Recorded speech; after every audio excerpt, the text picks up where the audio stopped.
Hi, welcome everybody to this CEU Executive MBA Open Day live from Tirana and Cairo, Egypt. I'm Thomas Lamel, I'm the Senior Program Manager, and I'm happy to welcome you to this event. I'm going to guide you through this evening. We'll start with a program presentation, followed by a short meeting with current participants, followed by our keynote presentation by Professor Austin Lee Nichols.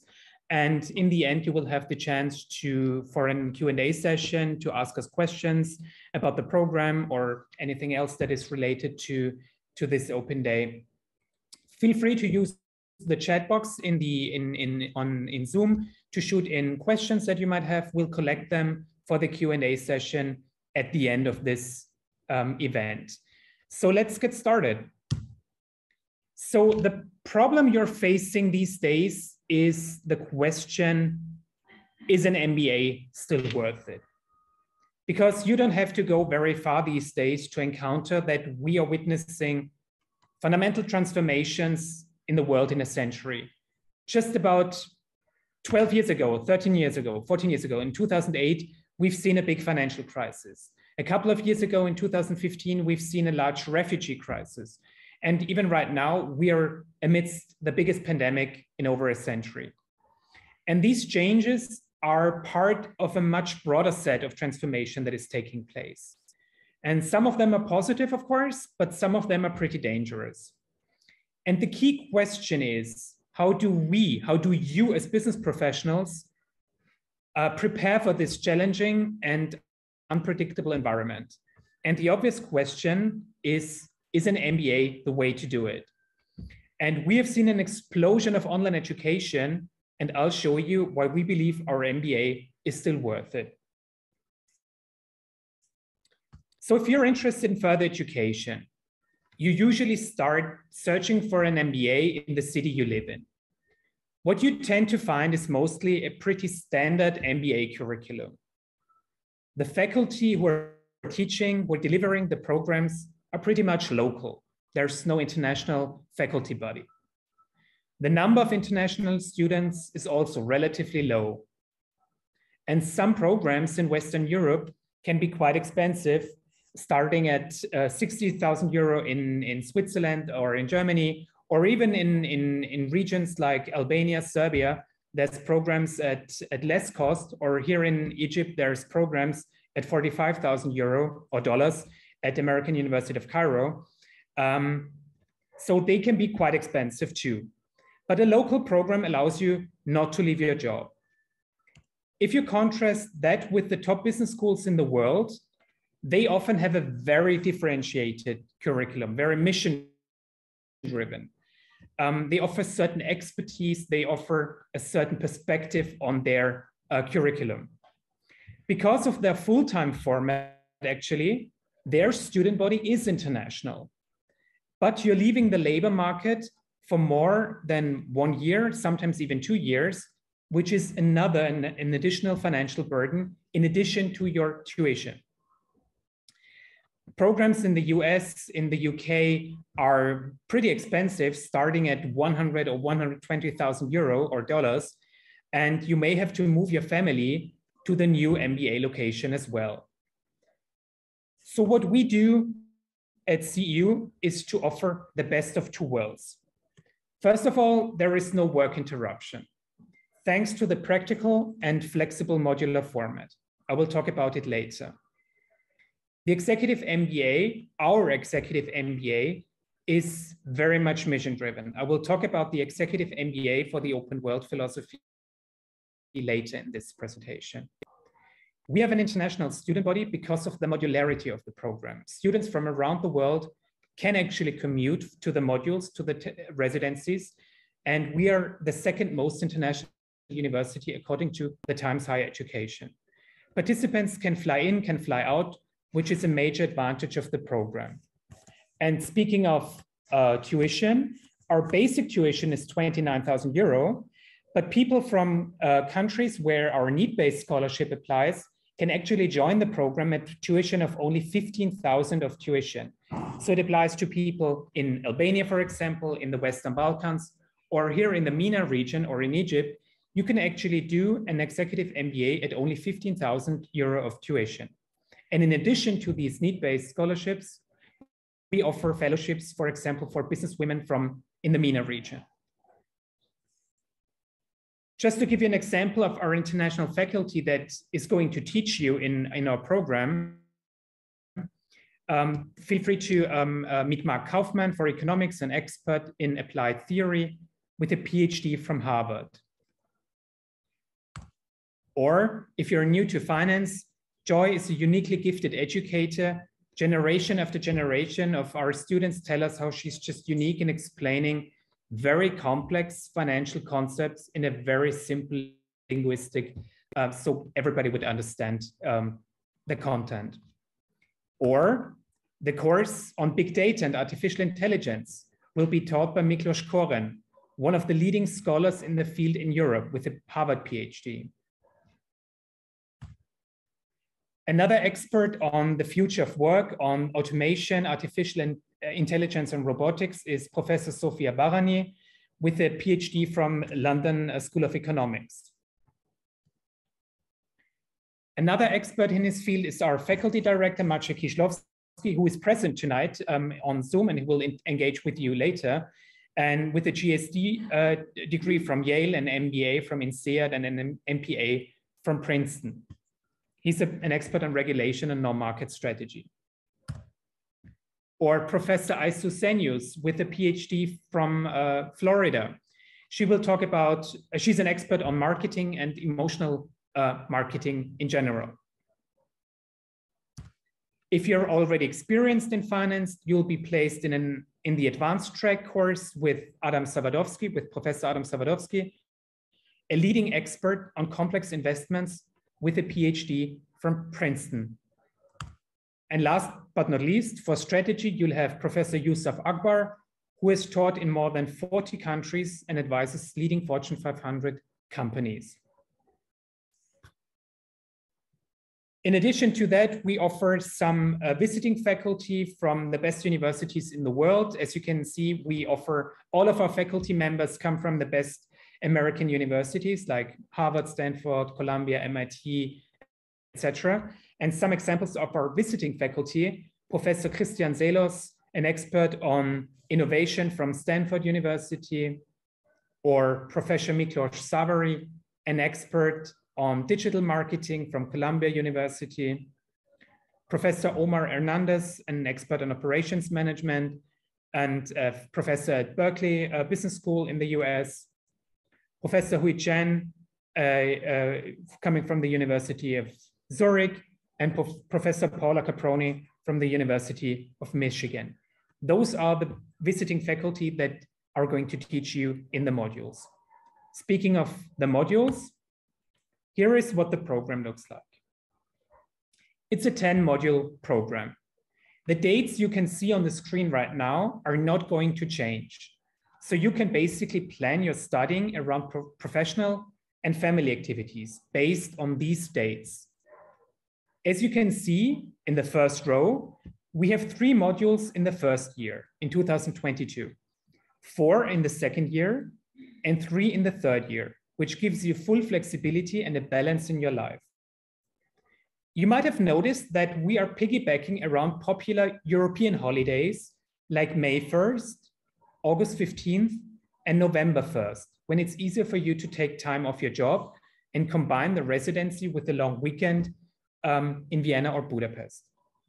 In the summers, that's the center column, our bespoke and cutting-edge leadership program takes place in Budapest, and you'll have the opportunity to benefit from electives from the faculty that I just mentioned in the world we invite to teach your classes. One day, there will eventually come the day when you finish with us and you will join the CEU alumni network from around the world.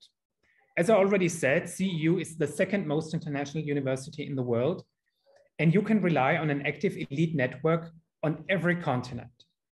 Basically, we have city-level chapters, we have country-level chapters. Basically, wherever you are in the world, wherever you might go in the future, you will find CEU alumni to interact with, to network with, to mingle with, and to make new friends with. And this network is a network that you can count on, and one of the key assets that we have. We have a very American approach to alumni work. So all the alumni are organized in groups on social media like Facebook and LinkedIn.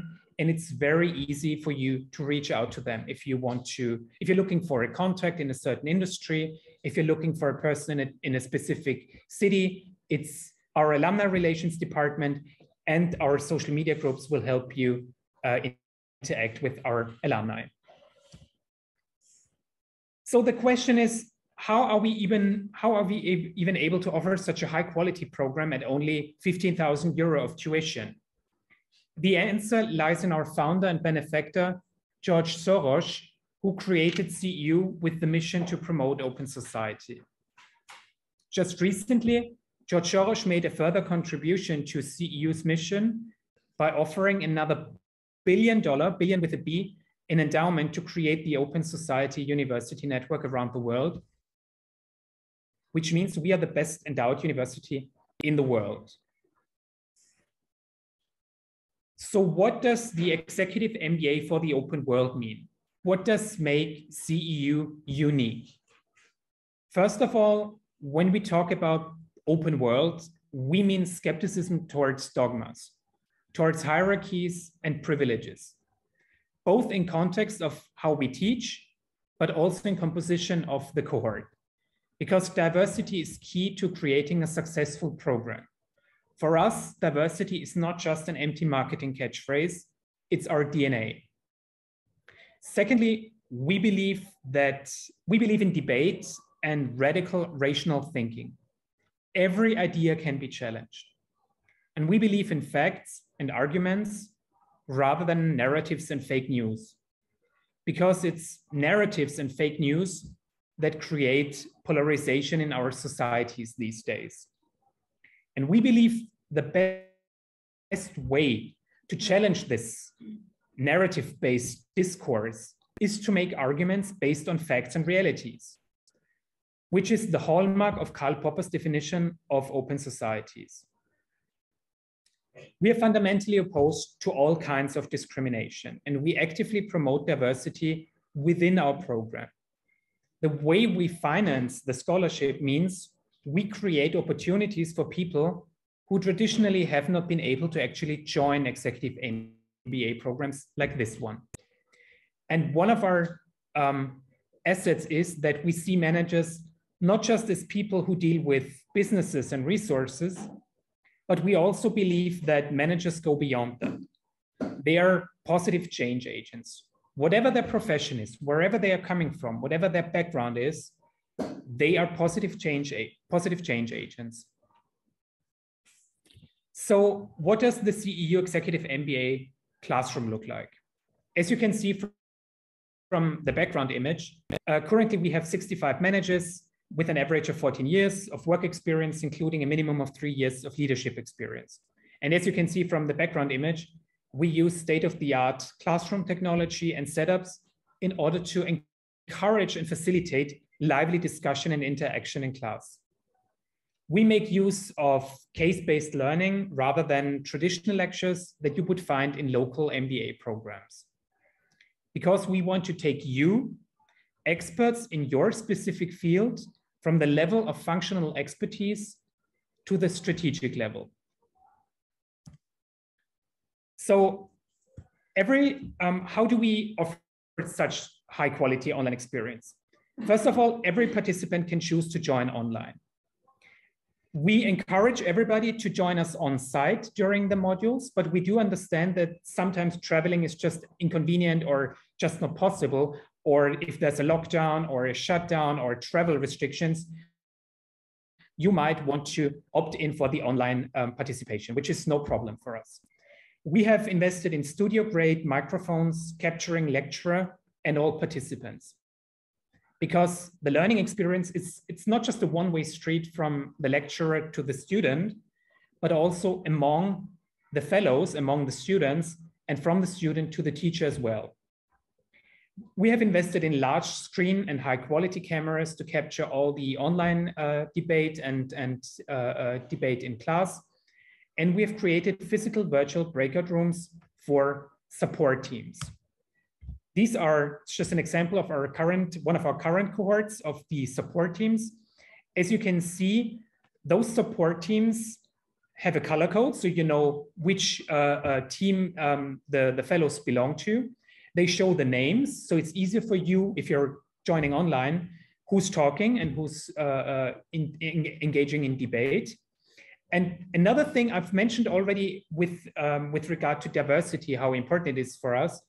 One specific point in the support teams is that you will be placed in a support team with other fellows not coming from the same linguistic background, not coming from the same professional background, not coming from the same country. Because we want to expose you to proactively expose you to diversity. Because this is where the learning really kicks in. When you're exposed to different learning techniques, to different solution-making approaches, to different decision-making approaches from people from different backgrounds, from different professions, different cultures, this is where you will learn. And we facilitate this by placing you in support teams, in very diverse support teams. We have personalized virtual backgrounds, as you can see here, and we offer high quality individual support on every stage that you're with us, from the stage of inquiring about the program, of enrollment to the program, of actually joining and being in the program as a student or as an alumni. You will be exposed to high quality individual support on every stage. So tuition, basic tuition is 29,000 euro, but in countries like Egypt or the Western Balkans, Albania and other countries, you can apply for non-competitive scholarships, which can reduce your tuition to 15,000 euro. So you could receive a tuition of up to 14,000 euro for need-based scholarships, which is a really competitive advantage compared to other local MBA programs in the regions.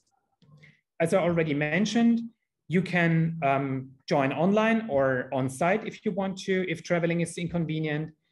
And in order to get you easier to Vienna or Budapest, we have negotiated discounts with Lufthansa Group and Austrian Airlines to bring you to Vienna and Budapest at lower cost. And we have negotiated discounts with partner hotels in Budapest and Vienna, ranging from the luxury level on the top to the budget level, of course, if you want to save money. So we invite you to join the open world. The application deadline is March 27, and the application starts digitally on our website. It's a full online application. However, I strongly encourage you to apply as soon as possible because we have a first come, first served policy in our program. So the sooner you apply, the sooner you can reserve your study seat. And at every stage, you're invited to book a one-on-one consultation, an individual one-on-one consultation with me to discuss your questions and optimize your applications. I'd be happy to answer your questions about fellowships, about scholarships, about what to mention in your application, what not to mention about in your application, and if you're eligible for the program at all. So I think it's one thing to hear about the program from the program office, who are very much committed to this program. And of course, we don't need to be convinced of the program anymore. But I think it's another thing to hear about the program from people who are actually in the program right now. And I would like to welcome two current participants tonight in order to talk to you about their experience. One of them is joining us live here in Cairo, and one of them is joining us live in Tirana in Albania. I would like to start ladies first with Tana in Tirana. Thank you for joining us, Tana, for joining us tonight. If you could just tell us about, briefly tell us something about your background, where you're coming from, what your professional background is, and how you got to know about CEU Executive MBA. Hello, Thomas. Hello, everybody. Thank you for inviting first, and I'm really happy to be with you today here. I'm currently located in Tirana, and I'm working in a company where is service provider, managing and supporting telcos mostly, and public sector clients, of course. And when I decided to join CEU, well, honestly, first it was Thomas who convinced me very easily. And I'll say for many reasons, but I'll point out shortly just a few of them. First, honestly, it was the brand, because, you know, we were attracted by it. Going to university with a US one and located in the middle of Europe was really very convenient and very easily for us from the Western Balkan area and to go directly to Vienna and Budapest location. The other one, the reason which is really important, was the high level of academic professors. And the way we are getting knowledge in practice is really, really very interesting. The other reason which really you will see each of you who will decide to join CEU is a great diverse team of new colleagues, which we know people now from all over the world. And we are utilizing the best time out of, let's say, university, also to take out the stress a bit from the lessons. And really, it really is very interesting. But mostly, let's say it's really important, the last reason, which has its value, of course, was the scholarship, which was really very, very helpful for all of us. So this was, let's say, the main reason why myself, at least, I try to choose CEU and Executive MBA. Tanya, I'm sorry if I missed it, but did you mention your professional background? Could you tell us like what you're doing professionally? Yeah, currently I'm a country director in the Verso Ultima Group, which is a Croatian company located in all Western Balkan region, and now I'm managing a team of 10 to 15 people in Albania. And honestly, it is helping me a lot since I started last year and also going on now until coming year. You mentioned that, you correctly mentioned that you're studying at an American university. We have a very American approach. We have a very American-driven philosophy and like mentality at the university.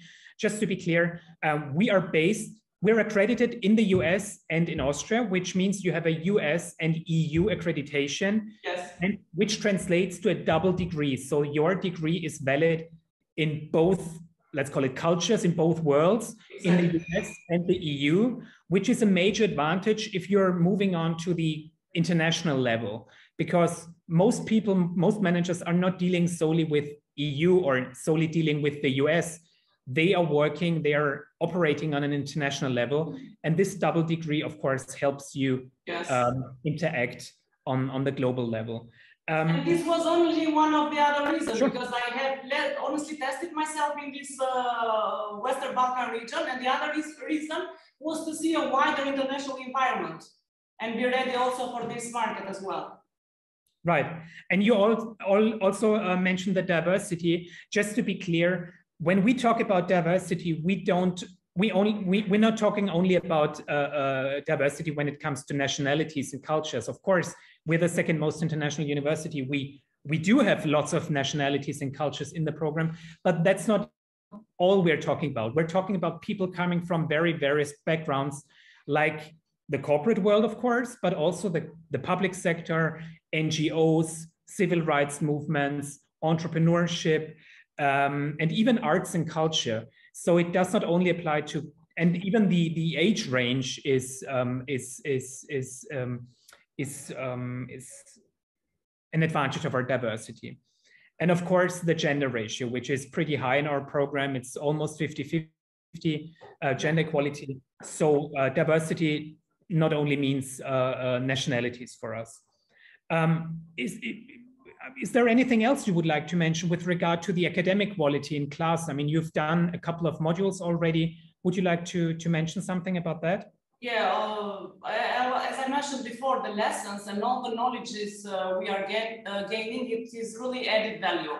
Because of course we have our own expertise yearly, I mean, past 10 years now working, but going deeply and touching each of the subject ourselves, from the professors, and honestly working I would like to point out also here the work group, the team works that we are doing with each other, the students. So it's really, really very helpful. For example, that going in a finance subject, which many of us, for example, can be coming from another background, it's really an added value sharing and working in groups together. Exactly. You've mentioned the different modules. Just to give you an overview of what the modules deal with, of course, we have finance and control and these modules, but we also have global strategy, we have sustainability, we have data, yes. Big data management, we have 3 leadership modules. So leadership is a crucial part of the program. So it gives you a general overview of what managers need to know these days if they want to move to the international leadership level, because it's not enough anymore to be an expert on finances or accounting. When you're making decisions on the CEO level, you would need to understand that decisions are based on big data, but also on sustainability, but also on supply chain management. I mean, the COVID situation just perfectly illustrated what the supply chain is affected in times like this. So you get a better understanding and you can better make decisions as a leader. Tanya, thank you so much for engaging with us. I'm welcoming some new colleagues now coming to Tirana. Perfect. I would like to introduce our second guest for tonight. Georgie, if you want to join me, he's here on Cairo campus. Georgie is principal banker. Have a seat, please. He's principal banker at ID Inspiring Development here in Cairo.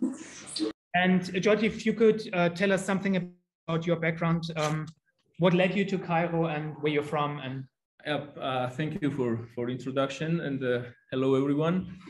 My name is Georgie, as Thomas mentioned. I'm coming from Georgia. It's a post-Soviet country, as you know. Recently, I'm based in Cairo. It's my 3rd year of working here. I'm working with one of the biggest payment companies in this country. Most probably you will know the name, because the market of the payment companies are really diverse, but there are the top players. So I'm working with them started as a business consultant, and recently I'm occupying the management board seat. So I'm responsible for business development, HR, and marketing in the company. The reason how I ended up in Cairo, all my life, let's say professional career, is full of traveling around and having different projects in different countries, and that was the point or tipping point when I decided that I need to go for the MBA degree. And especially executive MBA degree gives you possibility when you are working and when you have really active professional life, that you don't need to balance your work life situation. The program itself and the modules are designed in a way that fits to your work environment, that you don't need to really, as Thomas mentioned, only physically attend the modules. You can also join online, but I personally suggest to everybody that try to make it, if you decide to do it in person, because it's a great experience. Then there you will feel what to be a student means. So the first was the module itself. So it was really dynamic, and it allowed me and it gave me flexibility, so that in parallel with my work, I could attend and graduate MBA. The second point was that this point was mentioned here, and it's really relevant for me because it gives me the European and US accreditation, which allows me and broadens my opportunities in order to work and to have a client not only on a European level, but also to have the contracts and work with the US companies as well. And the third point, which I want to stress as the reason I decided CEU, is that we discuss here the diversity, but I will share the practical, let's say, experience, because it's my 3rd year to study at CEU, and the diversity comes not only from starts from the faculty first for me, because we are dealing with the faculty members or lecturers who have a strong academic background, plus there is a really good balance between the practitioners who are really doing the job, and plus we have this strong academic background people.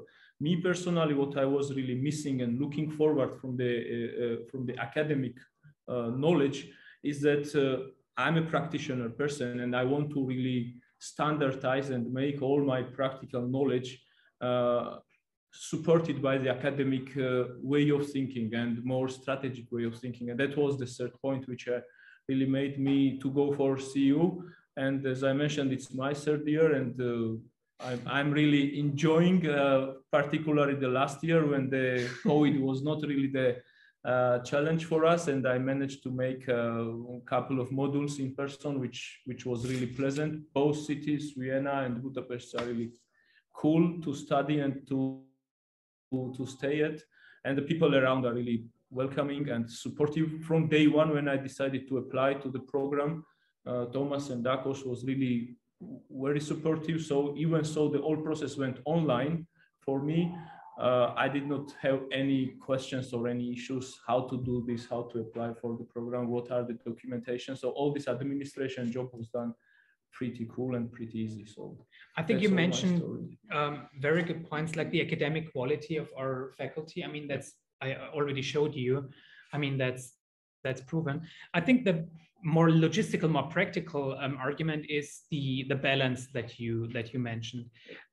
Just to be precise here, it's a modular format, so you're not giving up your job. You're not moving to. I mean, you can move to Vienna, of course, but you're not required to move to Vienna for the program because it's not a full-time format. You can do it. There's no work disruption. You can do it beside your job. You will be on your job, and only for the modules, on average 3 times a year, you will travel to Vienna or Budapest or do it online, and you will immerse yourself to this academic excellence in our modules. And the second thing that you mentioned is COVID. I'm not going to comment on COVID anymore because I'm pretty sure I have received questions about the COVID situation, which we are going to deal with at the end of the session in the Q&A. It's always a question, so we're going to talk about it later. Is there something else you would like to mention? Well, just experience, because I was more concentrating on the pre-decision making factors, which really pushed me to go for CEU. But as an experience, I mean, when we talk about diversity, Thomas mentioned here, I'm not sure how far it really reached to the audience, that there is a support groups as a concept, and there is the understanding of that you are co-producing the program. It's not that you are instructed or there is somebody who lectures you. It's more the dynamic, discussion-driven, argument-driven, and dialogue-driven process, which allows you to open as much as possible. And by doing this, you're taking more. Because if you have no, let's say, borders, so whether you can interact or not, and you share yourself more, you get more support. And on the contrary, also the questions my classmates are asking, it's really brilliant that allows me just to think not only from the one dimension, but from different. And from the diversity point of view as an experience, I would say that people from academic background, people from governmental institutions, from non-governmental sector, I mean, this makes all this combination really, really nice, because the topics go in such a way, sometimes really on a debating level, and at the end of the day you say that, well, that was really added value here, because I have heard a lot of good questions. I participated a lot, because people are looking from you as well, not only that you can take as much as possible, but you also need to be active, and I would say even proactively participating, in order that maybe your question, maybe your contribution will be benefit from from somebody from the group. So this is really the experience as an addition from the past experience I can. You mentioned a very good point that I'm afraid I missed so far. We don't consider our participants solely as students or customers. We consider them as co-shapers. So you are co-shaping the program. On every level, most of the decision making, you will be involved in polls. We will ask for your opinion. You will help us make decisions, and you have a say in where the program's gonna develop and what we're gonna do during the program. For example, if we're going to invite guest lecturers, you will have a say and you can vote on who we are going to invite as guest lecturers, just to give you an example. I think that's a very good point. Yeah, that was really cool, because we used this option several times. So whenever you want to really bring your voice up to faculty level, that there are some changes needed, there are some more strategic level support needed, then there is the class representatives. In our case, we are over 50 classmates, and we have 3 class representatives whom you can reach at any time. And then there are the polls and voting point, that this is the one voice from the cohort. It's not like one person wants to change something, but it's more the group dynamics, that what group really wants to change. And it's really nice to have this opportunity. I mean, that's great chance. I mean, it perfectly reflects our spirit. You know, it's not just a beautiful thing that we do, but it perfectly reflects our mission and our, you know, building up open societies and it's a society without hierarchies, because we're on eye to eye level here. I think that's another, let's say, the factor which I saw that was really broken from my post-Soviet education background, when there is a teacher and they teach you that you cannot really contradict or contra-argue there. So here it's totally different story when everybody can say anything but meaningful and then to the point, because that's how you are pushing yourself to structure it. I mean, as I mentioned, there are 50 plus person in the class, and you have like few seconds, and in few seconds you need to normalize and say in like a to the point, like 1-2 sentences in a way that you can deliver your points through. So and you have chance for this, and that's also like a on-site experience or exercise, I would say. Sometimes it works, sometimes it doesn't, but it's a process. I mean, learning is the process. It's it's not a one event, I would say. Yeah, and we invite you to challenge our faculty members. They're not there to just teach and leave the class, you know, sharp as soon as the class ends. Challenge them intellectually, disagree with them, and have a debate about the topics. Thank you very much, Georgi, for joining us tonight here in Cairo. I would like to move to the next part, to the academic part. Speaking of our excellent academic quality, I would like to introduce Professor Austin Lee Nichols to you, who will present a keynote presentation on what do you want in your leaders. Austin, if you could briefly introduce yourself, and then the floor is yours. Welcome, everybody. So my name's Austin Nichols, and basically my background is in psychology and business. And in particular, I focus on leadership. And so I, therefore, am in charge of the leadership program within the MBA. So I work closely with Maciej to make sure that we have really good leadership offerings. I, of course, teach some of it myself, but also look to find really good instructors like the ones that Thomas mentioned to really try to round out that curriculum and to give you a really good set of topics from things that you wouldn't maybe necessarily think about that are related to and help you become a better leader and through your kind of leadership transformation. So my PhD is from University of Florida, and I got both master's and in psychology and business there. My PhD is actually in social psychology. And so I basically just try to look at leadership in ways to try to really improve people's lives, and how can I use research to make leaders more effective, but also to make them effective, not just with the bottom line, but also to make their employees happier, to make the organization run better, things like this.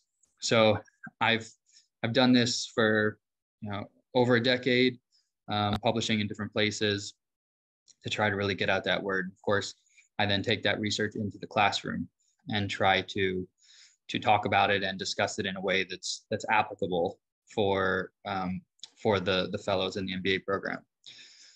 So with that said, I want to just talk a little about some of my research, but also kind of introduce just some general ideas of leadership. hopefully give you a little something to leave tonight with. So basically, when we talk about leaders, the question I ask is, what do you want in your leaders? So I found when I came into this about 15 years ago, I realized that people weren't asking what people wanted. They were just asking what people expected. Like, what do you think a leader's like? Or what would you expect if you ended up in a certain role, what your leader would be like? And not to take anything away from that, because there's a lot of research to suggest that matters. So if you, for example, expect something out of your leader and you get something else, that does matter, even if that's not necessarily what you want.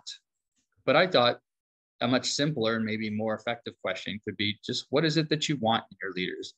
And if we can figure out ways that are both productive for the organization and can meet these desires, then maybe leaders can be more effective and people can be kind of happier and more satisfied in their jobs. And so this kind of starts with this general idea of what is leadership. And this is one of my favorite definitions. And it's just simply the ability to influence a group towards the achievement of a vision or set of goals. Okay, so I don't want to get too, glorified on leadership, but I also don't want to get too process oriented. It's basically somebody who's bringing the group in the right direction.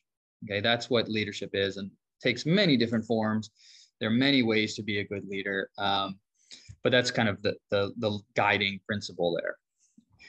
And so what I'm going to do over the next 15 minutes or so is kind of chat about where leadership research started and has kind of come to, and then hopefully give you just a little bit about some of my own research to give you an idea of kind of some of the things that we talk about in the leadership program and just in general kind of things that I do and I focus on. And the first is this idea of leader behavior.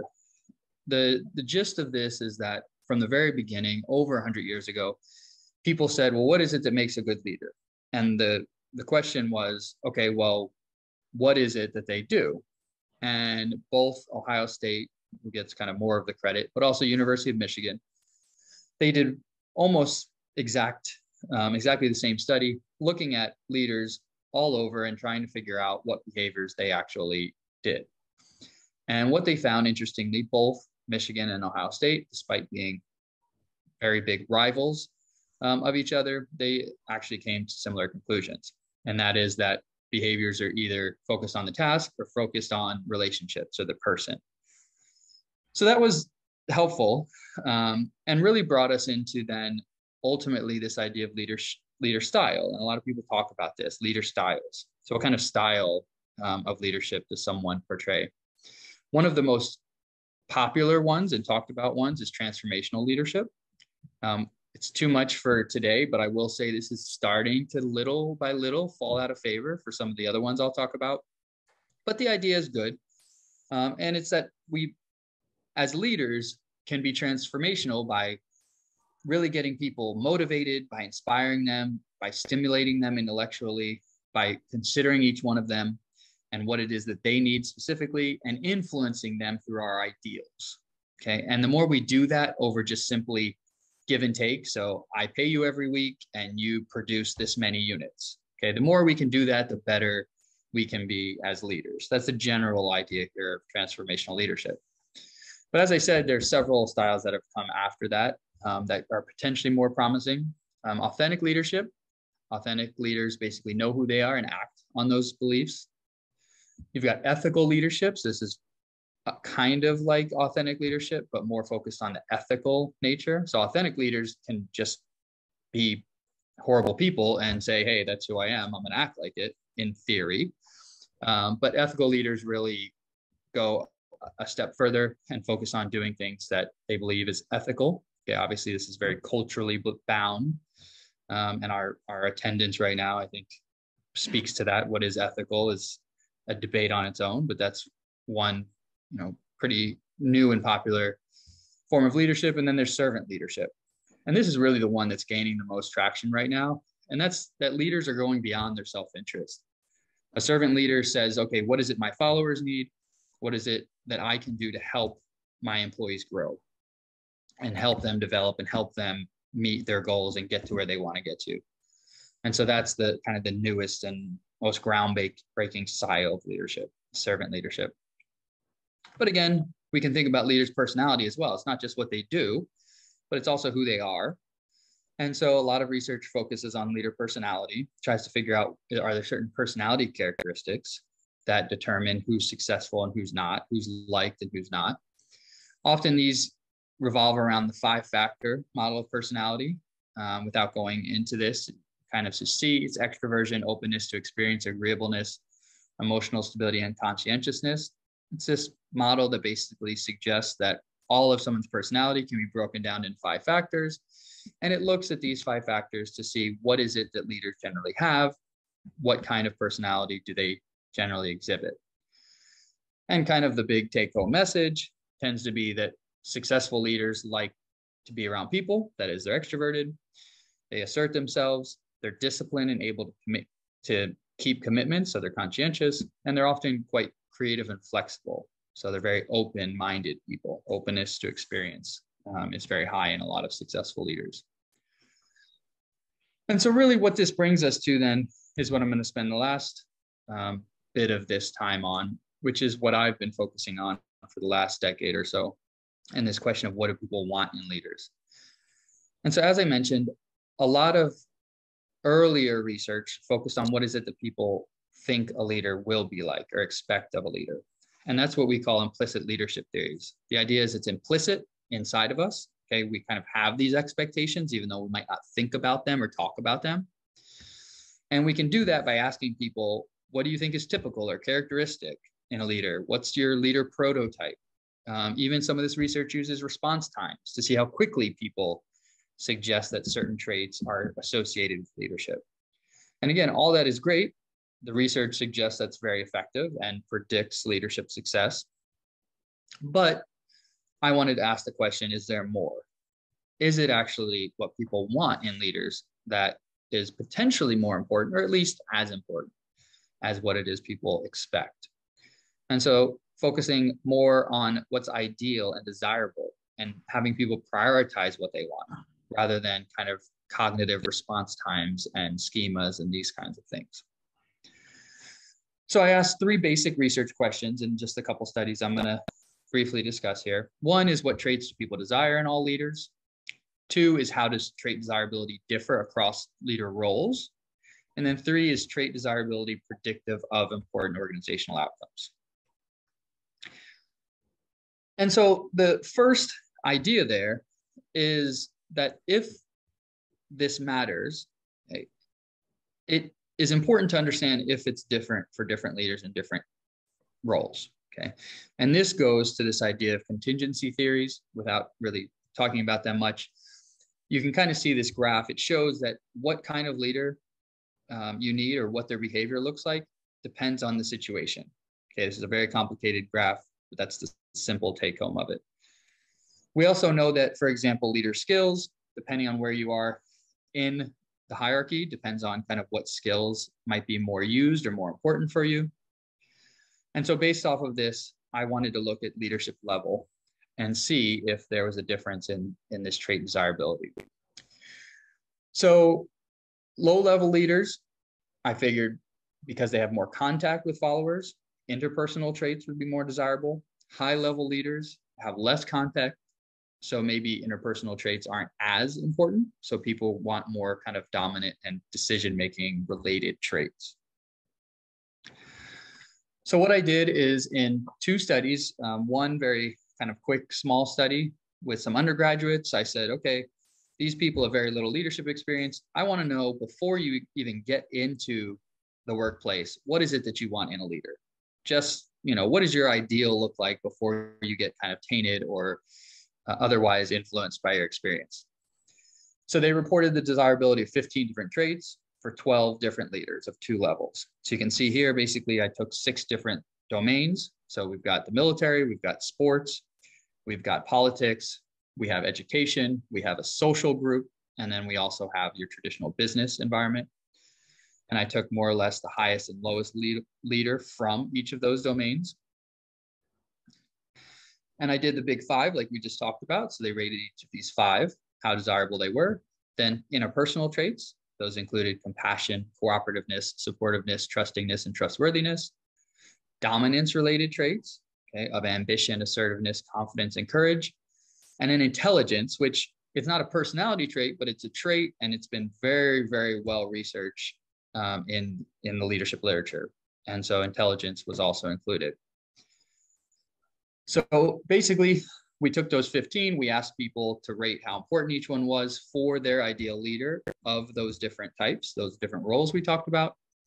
And we found two big things. One is that the traits weren't all the same, even though people could literally say, I want someone really high in all of these. They didn't do that. They did distinguish between the traits overall.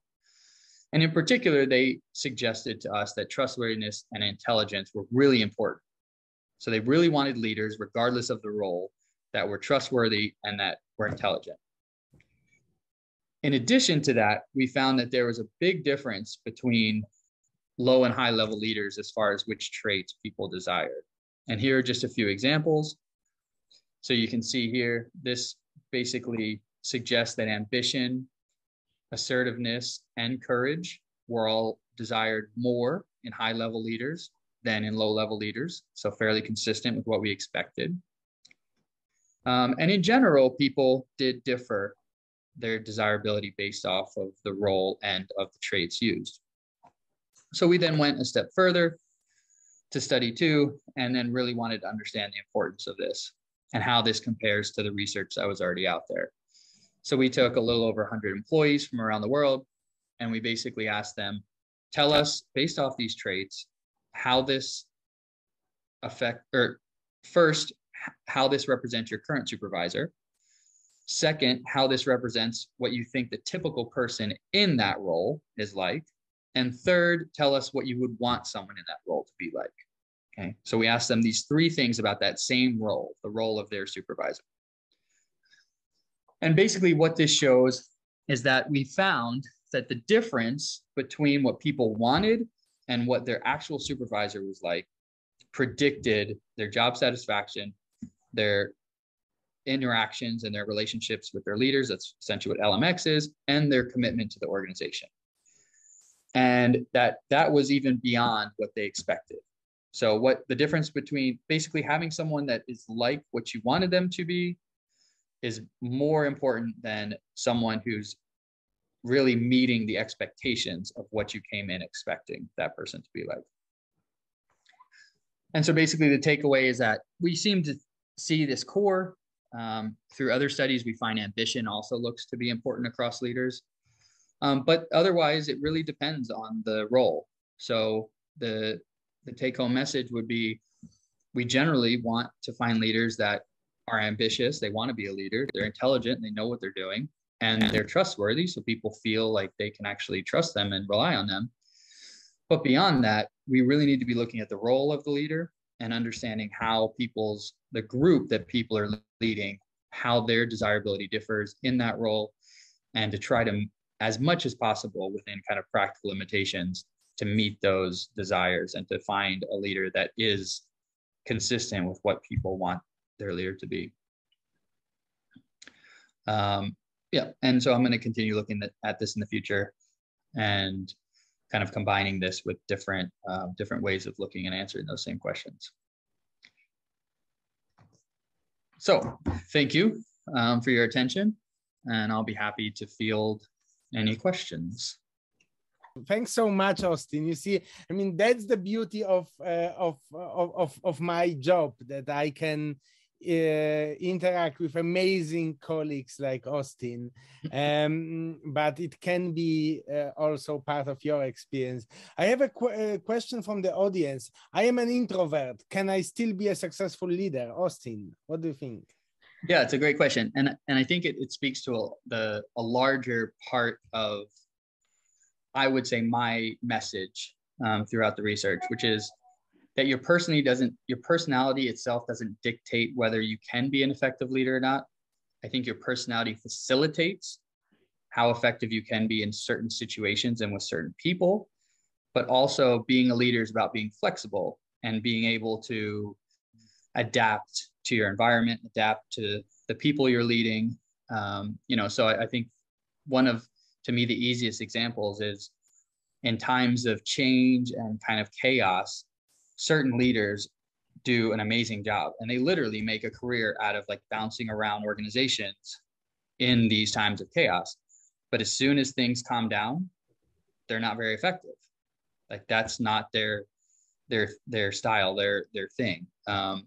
My message would be to encourage leaders to be flexible enough to be able to be the leader necessary in both of those situations. But I think you can see that some people just kind of play to their strengths and try to look for situations that match their leadership strengths. But I think we need more leaders that can actually be flexible, and regardless of their kind of innate or their traits, they can adapt and can create the behaviors and the situation, the context necessary to be successful in any situation. Other questions? Oh, there is another question. Maybe let me read it. Do you think that the leadership skills is a skill that we have since we are born, or whether it increases or decreases depending on your lifestyle, or can we gain it from work or study? Whether let's go to a CEU leadership program and get those skills, right? Yeah, well, I think we would all agree that clearly the CEU leadership program makes everyone more successful. But besides that, I think, it's another good question. It's the age-old question: are leaders born or made? And I think the way I see leadership, and I think the research would agree, at least to some extent, is that our life, everything we do, all the experiences we have, they all contribute to who we are, to our ability to understand and adapt to situations, to our ability to be able to communicate effectively with others. So many different leadership or things that are important to leaders in their day-to-day. And so are we born with leadership skills? Maybe to some extent, but I don't think that at all determines whether we become effective leaders. I think there's so much more that affects that. And I think development opportunities, I think we often glorify leadership too much as this thing that people have or don't, regardless of whether you're born with it or not. But I think like anything, it's continuing education. It's, just always trying to find new ways to keep in touch with the latest research, to keep in touch with, the latest trends, and to be able to adapt and to be able to have the learning mindset so that you're always becoming a better leader. I would add to this question, when I was listening to your presentation, I actually was thinking about the flip side of this, which is whether the followers are born or made.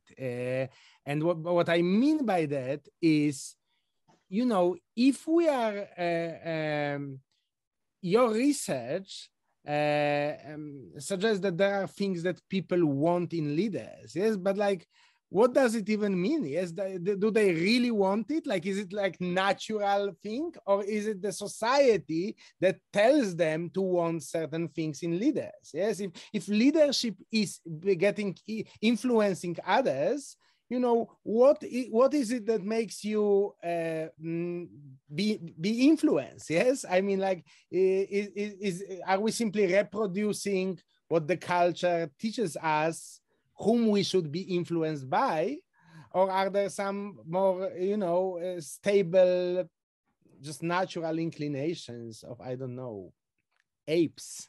Yes. Yeah, it's interesting. So two points come to mind. One is that there's actually a whole burgeoning literature on followership now. So it's funny because it's still kind of considered leadership research, but basically at some point leadership scholars said, hey, it's not just about the leader, that we shouldn't just be focusing on the leader and what he or she does, but what is actually going on in the group context. And so a lot of it does the exact same thing that traditional leadership research has done, but focuses on the followers.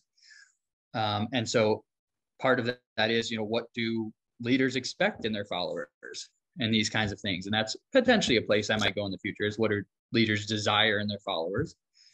There's already research on kind of what do group members desire in each other, but that's one missing link. The other is experience does matter. So the one study, one paper I published actually looked at the effect of experience on people's desirability.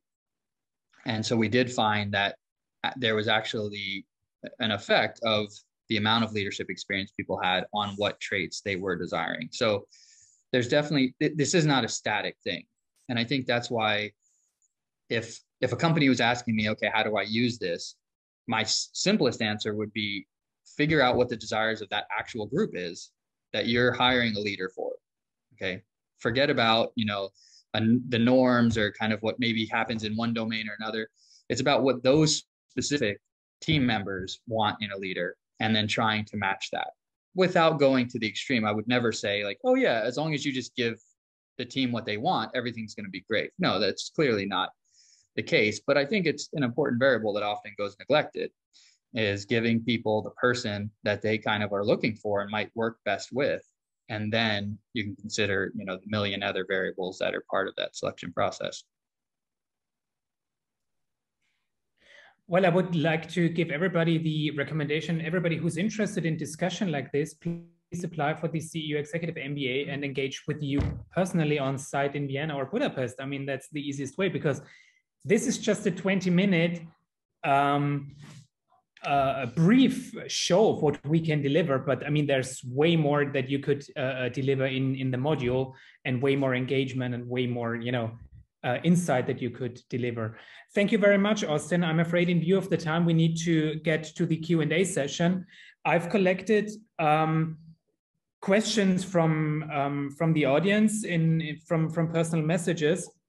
And Maciej, if you're down, I would like to include you in answering these questions.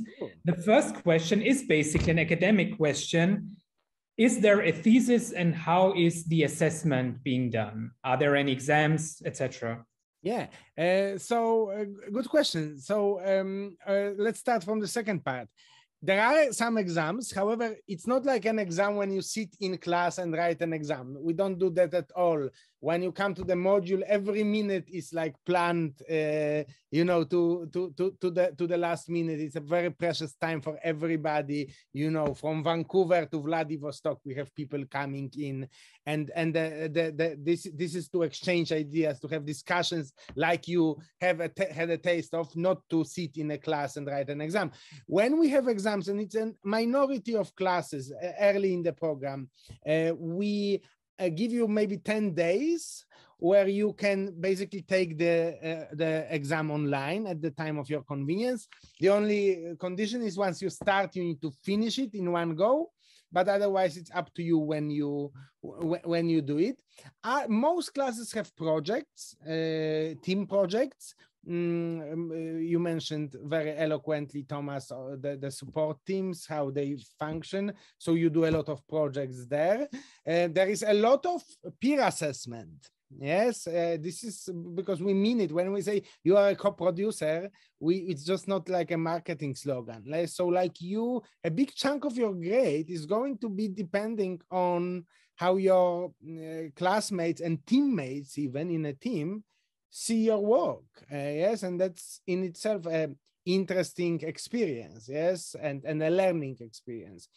Instead of a thesis, we don't have a master thesis. We have a capstone project, which basically, in the spirit of CEU, wants you to do something in the real world.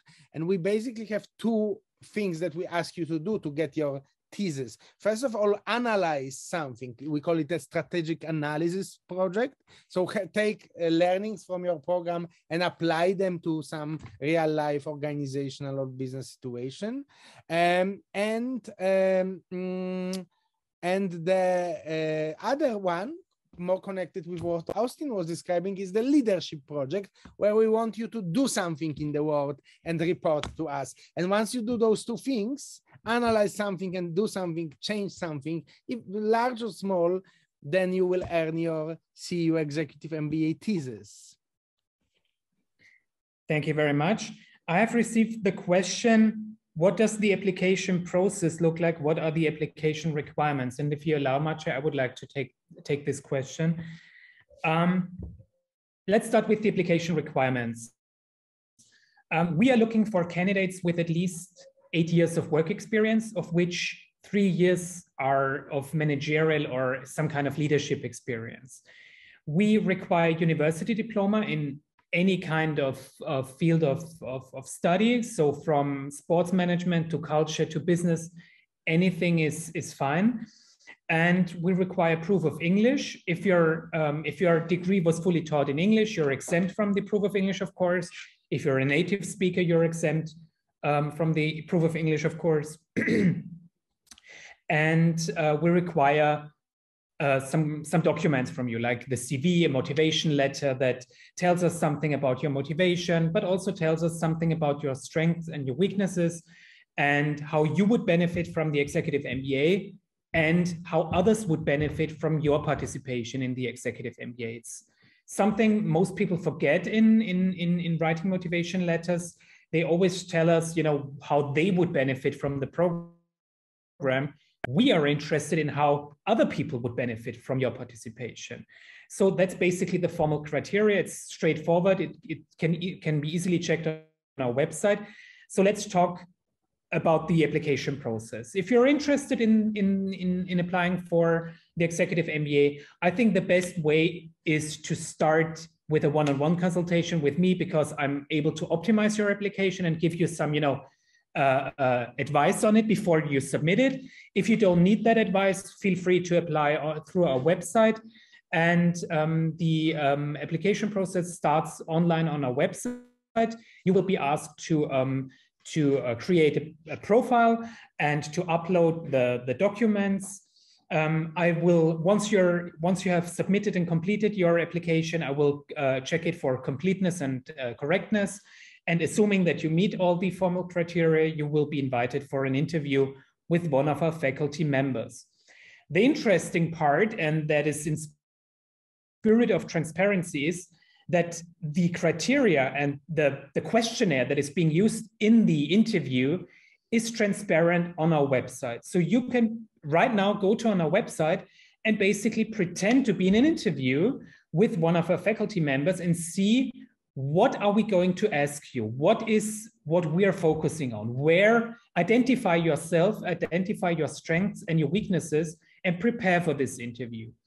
We are not playing any mind games in the interview. We only have this limited time in order to get to know you and your motivation. So we're not going to ask you silly questions. It's about your experience. It's about your leadership style. It's about your motivation. Nothing more than that. Assuming that you are passing this stage, you will be presented, your case, your application will be presented to an admission committee, because we are handpicking our participants in the executive MBA. And based on that decision, you will receive an admission decision from me, and the whole application process will only take a couple of weeks.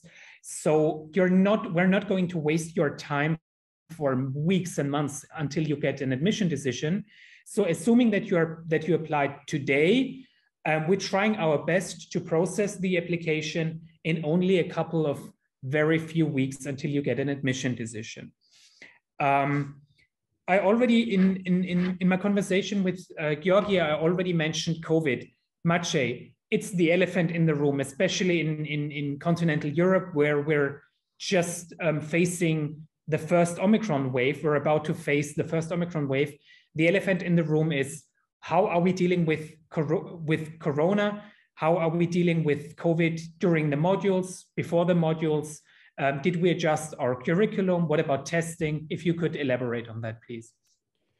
Yes, sure. So you explain open society as a society based on reason, and we actually contrast it often with a magical society. Yeah? So we are not applying magic, we are applying reason. And reason means we need to live with COVID, and we need to provide this very personalized education, which means bringing you on campus whenever possible. It also means not ruining your program and interrupting your schedule when you can't come on campus. So if you have a module when you can't come on campus, we provide you the best in-class technology to participate. but we want you to be on campus. And when you are on campus, what do? We test. We relentlessly test. We've been the first university in Vienna that rolled out mass antigen testing more than a year ago. Maybe you've forgotten, but actually more than a year ago, it was the first antigen tests. Now, Vienna as a whole is moving to universal and free of charge PCR testing, and will be benefiting from it. That's part of the benefit of being in such a well-run global city. Frankly, so far in Europe the disease was seasonal, and the fact that we have our longest module in spring and summer, yes, as you saw from Thomas's presentation, also tremendously helps us proceed with the program as normal. Yes, and we didn't have a single infection since COVID started in our program. We had only one module which we needed to move fully online in winter 2020, and I of course know our competitors. I know the industry standards. Imagine if you were in a program that meets like every 3 weeks, yes, for like a weekend. Basically, your entire program is disrupted. Yes, and for us, it's easier because of so much of it happens in the spring and summer, which so far has been easier in Europe, and the rules are much more relaxed. When you add testing to this, and when you add online option to this, and when you add also the fact that the modules are planned with so much in advance, so everybody can prepare, we can prepare testing resources, you can prepare yourself. Some people who really want to be on site, even kind of are careful a few weeks before, a little more, so that they don't get sick and they can come to the module. All of this is easier in this kind of very transparent modular format than in many other formats that are where the program like ours are offered. Yes, and I think that is our philosophy. That's how we dealt with it. And I think the fact that we are testing so much is not only the safety, it's also the piece of people. We have like lovely wine evenings at the roof deck after of our campus, after classes, and you can all do this because we keep people safe, we test, and we act rationally. Thank you very much. In view of the time, I would like to move on to the last question for now, and maybe the most important one, which is about scholarships and tuition. The basic question that I received is, are there any scholarships? There's a clear answer to that, yes. So basic tuition is 29,000 euro if you're not consuming any scholarships or fellowships at all, or if you're not applying for them. But for people from the MENA region, people from the Western Balkans, people from all other countries, Egypt, for example, they can apply for non-competitive need-based scholarships, and we are happy to grant scholarships to those people coming from these countries. We are not considering scholarships and fellowships as charity. We consider them as investment in executive talent from those regions. And we would be happy to receive your application for scholarships, and you would be able to basically almost cut your tuition in half. We offer in general, besides the need-based scholarship, which is non-competitive, as I said, we offer 2 other streams of financial support. The first one is the Open World Scholarship, which aims at people coming from, I wouldn't say from the humanitarian field. Most people come from the humanitarian field who are applying for it, but it's not exclusive to people coming from NGOs. But the requirement is people who have achieved something in spirit of open society, defying barriers, fighting discrimination, fighting hierarchies, fighting dogmas. And those people usually, but not always, come from NGOs and the public sector. The second one is the need-based that I already talked about. It's non-competitive, based people from Cairo, from Tirana, from most where our guests tonight are from can apply for that. And the third one is the merit-based country-specific fellowships, which have been designed to empower and encourage certain groups of our societies in certain countries, in specific industries. Or, for example, we have a fellowship for managers with a disability. We have fellowships for business women, because business women in many countries are underrepresented. We have a newly, just recently established fellowship for female leaders in the MENA region. So feel free to check out our website in order to find out more about the fellowships, or you can just book a one-on-one consultation with me, and I'd be happy to consult you on these fellowships, because you don't have to look for them on our website. I would be happy to advise you on the scholarships and fellowships that we have. But we do offer them, and we are happy to offer them if you can make it to the program using those scholarships. So in view of the time, I would like to conclude this open day, and I would like to express my gratitude to all the participants joining us tonight here in Cairo, in Tirana, or online. I would like to thank Tana and Georgi and Austin for participating tonight. I would like to thank you, Maciej, for participating tonight. Thank you, everybody. Good night. See you. Thank you so much. Greetings to Tirana, greetings to Cairo. Thank you. Bye-bye. Thank you.